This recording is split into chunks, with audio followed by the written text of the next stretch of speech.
So for me, I guess I'm kind of in a unique situation where I always wanted to be a doctor. When I was young, I remember being in Japan, and there's like videos of me as a kid watching those commercials where you have like almost like the UNICEF commercials where they have the Mm, Africans starving and donate now to support a kid in yep. Africa. And so I remember as a kid, that was the first time that I saw people that weren't privileged or like had, support or, didn't have shoes or food to eat. And Yeah, it was so shocking to me that there were people out there that lived like that. no doubt. And so as a kid, my mind was like, oh, how can I help them? I'll be a doctor, even though I had no idea what being a doctor meant at Right. the time.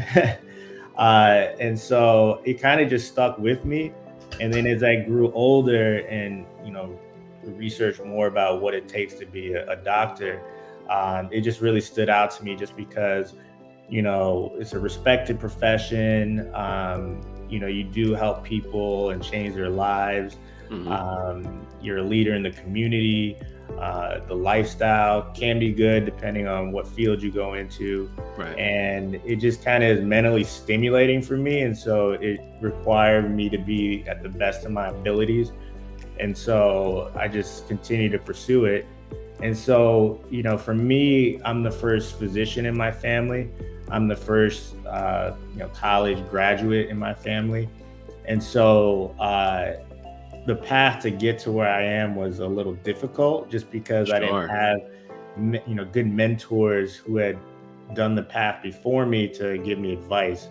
Yes, And sir. so I relied on other people to give me advice, and sometimes the advice wasn't the best necessarily, and so I did a lot of my own research, or meant, kind of modeled my behavior after other people that I looked up to, and kind of figured it out on my own. Yeah. It was definitely a grind. I did have some slip and falls along the way, but it's just if you really want it bad enough, you just kind of keep going and get it. Oh yeah. No, no doubt, man. And I can definitely relate with the first one in college to do a lot of the things that you do. I think a Mhm. lot of us, unfortunately, hopefully not so much in the future, but a lot of us, particularly from Black and Brown communities, are the first to sort of trailblaze in whatever career field or industry we choose to go into. Mhm. And because of that, like you said, there's a lack of mentorship, or what I would just say guidance. When you have, like, for example, if I was your dad and I was a doctor, there's obviously some game I can give you, right? There's Mhm. some guidance I can provide, not because I know exactly what you're going to deal with or Mhm. I know exactly what specialty you want to go into, but the Mhm. general stuff that you have to do to get to that point, I already understand, Mhm. even if some stuff has changed, right? For And you can be sure. like, son, you need to do this, you need to do this, you need to do this, right? Absolutely. So what happens when you don't have that? Well, then, like Mhm. you said, we're going to make mistakes.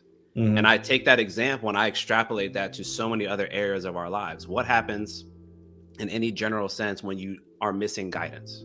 Mhm. That could be relationships, family building, career, friendship, like whatever it is you're trying to do.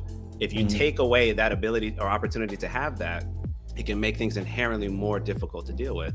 But Mhm. kudos to you because you still did it, right? Even with regardless of the adversity and the challenges you had to experience, you still made it. Yeah. And I like to celebrate us that do that because it is harder. Not to Mhm. make it a black or white issue because I don't like to go down that road, but I do want to make the point. That is the difference in a lot of cases with us versus our counterparts, our colleagues, right? A Mhm. lot of times they may come from a family dynamic and a structure that they have people to go to. They have people to lean Absolutely. on to say, hey, this is what we do. Grandpa told me I need to go to this school. Mhm. Grandma said I need to study this. Mhm. Grandpa knows this person, dad knows this person to help get me started. Not that they paved Yeah. the path, but they help make it a little easier to understand where to Absolutely. go, right? Especially when we're young and our minds are very Mhm. malleable. So I hope you would agree with that. Um, Mhm. that's the another reason why I like being able to talk to brothers like you, because I want people to see that you exist, and regardless of the challenge, that it is possible. That's why Mhm. I put myself out here to be visible as well. I want people to know what's possible and that perhaps if somebody's interested in going down this path, maybe there's some guidance that we could give to them Mhm. at some other point in their life. But going back to your career, so obviously you've made it through. Can you talk a little bit about the process, just for those that don't know, including myself, for maybe touching a bit about med school and then residency and kind of what happens throughout that journey? Yeah, so for me, I did 4 years of undergrad. I went to the University of Florida, which is in Gainesville. And I majored in integrated biology just because my college advisor at the time said that I needed to have a science background in order Right. to get into medicine, which I thought made sense. But in hindsight, that's not necessarily the case. If I could do it all over again, I would have picked a major that I really felt passionate about, like something like business or finance or something like that, that I Mm, could add to my skills as a doctor. interesting. Okay. Um, you just have to do well in your science classes in order to Right. to get into med school. You don't need to just have a full on science degree. And so I Right. encourage everyone who's thinking about going into med school to pursue their passions and just Mhm. do well in those core classes because that's all what the med schools look at. Right. Um, and so I went to college at the same time I was doing research. I got into research pretty late in the grand scheme of things to go into med school. I got in as a junior because during my research into how to get into med school, I was like, oh, research, conducting research is important and it will separate you as an applicant. And so I Hmm. scrambled to find a research position and I was able to get into the investigators by Dr. Peggy Borum, who was one of the premier research groups on US campus at the Got it. time.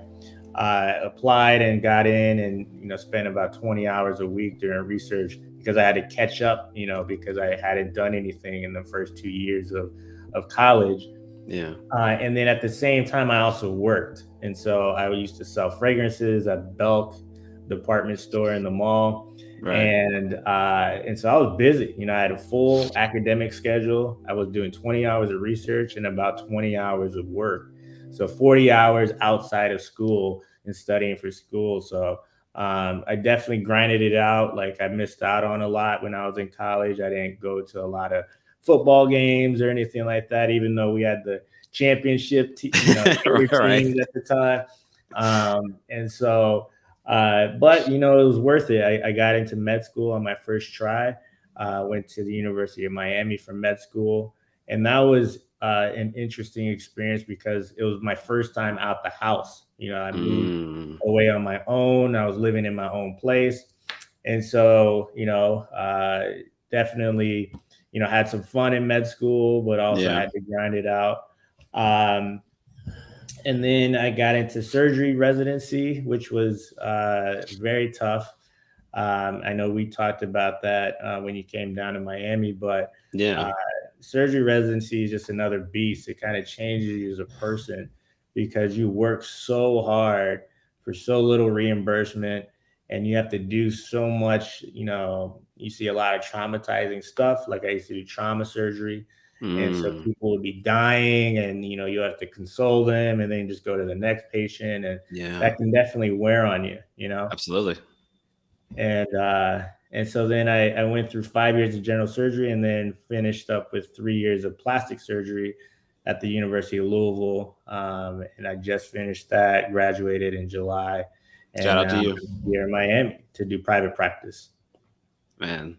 That's quite a journey, man. For those that didn't catch all that, that's a lot of education Yeah. and also a lot of guidance, like you said, that you had to really take in between the mentorship and the research, and then also working so much extensively while still doing your coursework, really Mhm. to set yourself apart, right? Like you said, to get in on the first try. And then all of the subsequent education and work experience that you have to put in both between med school, residency, and then now doing plastic surgery. Mhm. I think it's important for again those that are interested in medicine to hear that experience, because it is a journey. It sounds like obviously it takes quite a lot of energy and time and dedication. But Mhm. if you could touch on really quick, I know you finished that part now, but if you could Mhm. touch on a little bit about like what would the benefits be once you make it through that gauntlet, if you will. The benefits as far as to me, like what? Yeah, like how you feel now that you're done with all that, and how like sort of the upside may appear moving forward Yeah. after now So that you're done. It's kind of surreal just because I spent my whole life in education at this point, or Hmm. training. And so to be finally done is awesome feeling. I mean, I'm gonna start operating next week in private practice here in Miami, and so I'll finally be making like good money, Yeah. which is something that I've never experienced compared to what I've been working. As a resident, we're severely underpaid Right. Right. for what we do. And so it's just surreal. It's great. I'm excited because I plan on expanding my practice, and we talked about this, but Yeah. building a brand and doing big things from a business standpoint. And Yeah. that's kind of like my jazz. Like I really enjoy the challenge, and I think that my experience and training has prepared me because I'm ready to grind. I've been grinding this whole time. And Right. so when it's now finally going to benefit me personally, I'm all for it, And so I think it's worth it. But when you're going through it, it's hard to see the light at the end of the tunnel. Yes, sir. Um, but I'm starting to see like, wow, it's finally worth it.